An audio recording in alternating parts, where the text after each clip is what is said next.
আজকে আমি আমার বয়ফ্রেন্ডের সাথে দেখা করতে যাব। সো আসসালামু আলাইকুম এভরিওয়ান, কেমন আছো সবাই? আশা করি সবাই ভালো আছো এন্ড আমিও ভালো আছি।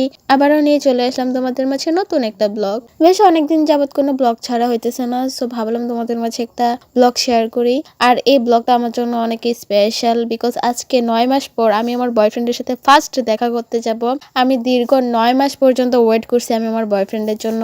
সো আজকে আমার এই অপেক্ষার প্রহর শেষ হবে। সো আমি তোমাদেরকে বইলা বোঝাতে পারবো না যে আমি কতটা এক্সাইটেড হয়ে আছি। বিশ্বাস করবা, দীর্ঘ 9টা মাস ওয়েট করছি।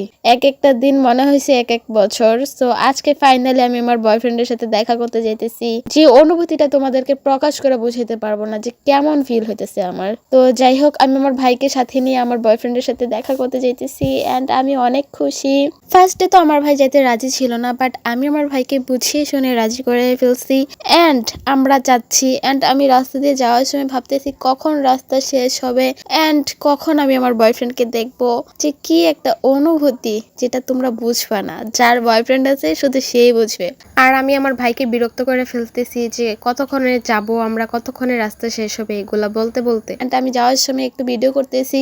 আর রাস্তাটা এত বাজে যেটা বলার মতো না, অনেক কষ্ট হয়েছে, অনেক হ্যাসেল পোয়াইতে হয়েছে। বাট সবচেয়ে ভালো বিষয় হইতেছে অন্য সময় আমি গাড়ি পাই না, বাট আজকে আমি যখন বয়ফ্রেন্ডের সাথে দেখা করতে যাইতেছি একদম ব্যাক টু ব্যাক গাড়ি পেয়ে গেছি। মানে কোনো হ্যাসেলই হয়েছে না। অন্য সময় দাঁড়াই থাকতে থাকতে অবস্থা খারাপ হয়ে যায়। আর আমাদের এই বুরজং থেকে কুমিল্লা যাওয়ার রাস্তাটা যে এত বাজে আর এত একটা বিরক্তকর রাস্তা খুব কমই আছে। মানে এদিকে রাস্তাগুলো এত বাজে যেটা বলার মতো না। তো যাই হোক, আমি যাচ্ছি, আমার অনেক ভালো লাগতেছে।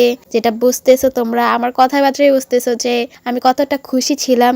এই যে দেখতে পাইতেছো, এইটা হচ্ছে আমার বয়ফ্রেন্ড। এই বয়ফ্রেন্ডের জন্য আমি 9 মাস ওয়েট করছি। ভাবছো তোমরা কেউ ওয়েট করছো? কখনো ওয়েট করতে পারবা না, বাট আমি আমার এই বয়ফ্রেন্ডের জন্য 9 মাস ওয়েট করছি। কত যে কষ্ট হয়েছে ওয়েট করতে, যেটা বুঝতে পারবা না। আমি কখনো আমার চাচিকে মা বলি নাই, বাট আমি শাশুড়ি বলছি অলওয়েজ। সো আগে আগে একটা বয়ফ্রেন্ড জোগাই ফেলছি এন্ড আমার বয়ফ্রেন্ড আমাকে দেখা কান্না শুরু করছে। মানে লাইক সিরিয়াসলি কি যে একটা বিষয়, মানে আমি নিজেই লজ্জা পেয়ে গেছি। যা একটা সাজুগুজু করে গেছিলাম বয়ফ্রেন্ডকে দেখাবো, বাট আমার বয়ফ্রেন্ড আমাকে দেখে কান্না শুরু করছে। তারপরও সবকিছু মিলে আলহামদুলিল্লাহ সবাই আমার বয়ফ্রেন্ডকে দেখা মাশাল্লাহ বলবা। মাশাল্লাহ বলতে কিন্তু ভুলবা না, ঠিক আছে? আমার বয়ফ্রেন্ড যেমনই হোক না কেন, সে আমার বয়ফ্রেন্ড। আমার বয়ফ্রেন্ড আরো আছে, এমন কয়েকশো বয়ফ্রেন্ড আমার আছে যেটা তোমরা দেখবা।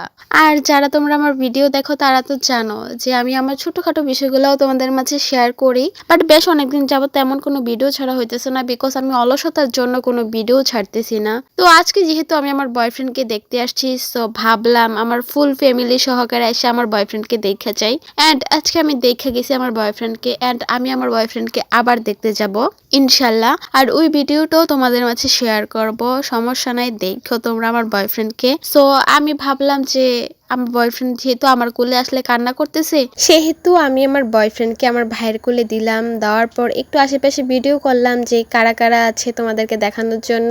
অ্যান্ড আমি একটু বাইরে গিয়ে দাঁড়াইলাম অ্যান্ড চারিপাশের ভিউটা আমি ভিডিও করতে বলছিলাম। সো আমার ভিডিও করে দিচ্ছিল আমার ভাই। সো আমি অনেক এক্সাইটেড হয়ে আছি অ্যান্ড আমি আমার বয়ফ্রেন্ডকে আবার দেখতে যাব। সো সেই ভিডিওটাও তোমাদের মাঝে শেয়ার করব। যাই হোক, সবাই আমার আর আমার বয়ফ্রেন্ডের জন্য দোয়া করবা। সো যাই হোক, আজকের ভিডিওটা এই পর্যন্ত। আবারও দেখা হবে নতুন কোনো ব্লগে। সো সবাই ভালো থাকো, সুস্থ থাকো। আল্লাহ হাফেজ সবাইকে। আসসালামু আলাইকুম।